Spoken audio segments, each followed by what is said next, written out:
শীতকালে সবজির পাশাপাশি কিন্তু এই কই মাছটা খেতেও অনেক বেশি ভালো লাগে। আর আমি অন্যান্য যেকোনো মাছ একটু একটু কাটতে পারলেও এই কই মাছটা একদমই কাটতে পারি না, কেননা কই মাছের কাঁটাগুলো অনেক বেশি শক্ত হয়। তো যাই হোক, আজকে বাজারে এই বড় বড় সাইজের কই মাছ দেখতে পেলাম আর ভাবলাম তাদের কাছ থেকেই আজকে কাটিয়ে নিয়ে যাব। অনেক সময় কিন্তু বাজার থেকেও এগুলো কেটে দিতে চায় না, কিন্তু আজকে মাছগুলো তারা খুব ভালোভাবে আমাকে কেটে পরিষ্কার করে দিয়েছে।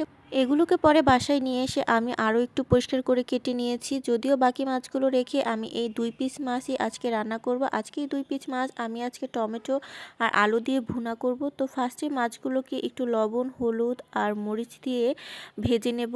আর এগুলোকে আমি একটু বেশ ভালো করেই ভাজবো, একদম লাল লাল করে ভেজে নেব। আর এগুলোকে রান্না করার জন্য আমি এখন একটা মশলা তৈরি করে নেব।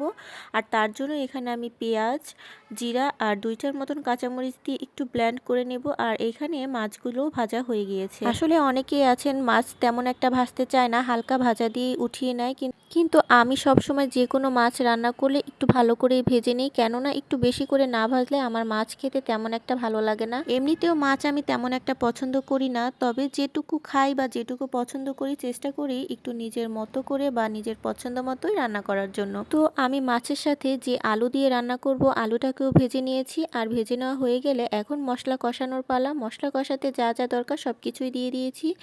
খুব ভালোভাবে কষিয়ে নেওয়া হয়ে গেলে এখন আমি এর মধ্যে টমেটো দিয়ে দেব। যে কোনো মাছ বা সবজিতে যদি টমেটো দিয়ে রান্না করা যায় তাহলে কিন্তু এটার টেস্ট আরও বেশি ভালো আসে। এবারে মশলার সাথে টমেটোগুলোকেও একটু ভালো মতন কষিয়ে নেব। আর কষিয়ে নেওয়া হয়ে গেলে এখন আমি এর মধ্যে আগে থেকে ভেজে নেওয়া আলুগুলোকেও দিয়ে দেব। এবারে আলুগুলোকে দিয়ে কিছুটা পানি দিয়ে দেব। আচ্ছা, আপনারা কারা কারা এই মাছটা খেতে পছন্দ করেন বলেন তো? আমার কাছে কই মাছ অন্যান্য দিনের তুলনায় শীতকালেই একটু বেশি ভালো লাগে। আমার মনে হয় কম বেশি সবাই শীতকালে এই মাছটা একটু বেশিই খেয়ে থাকেন। তো আমার মাছ রান্না একদম কমপ্লিট। আর নামানোর আগে আমি এখানে কিছুটা ধনিয়া পাতা কুচি দিয়ে দিলাম। আর এটা দেখতে আর খেতে কিন্তু অনেক বেশি মজা ছিল। তো আজকের মতো আমার ভিডিও এই পর্যন্তই। সবাই ভালো থাকবেন, সুস্থ থাকবেন। দেখা হবে নেক্সট অন্য কোনো ভিডিওতে। আল্লাহ হাফেজ সবাইকে।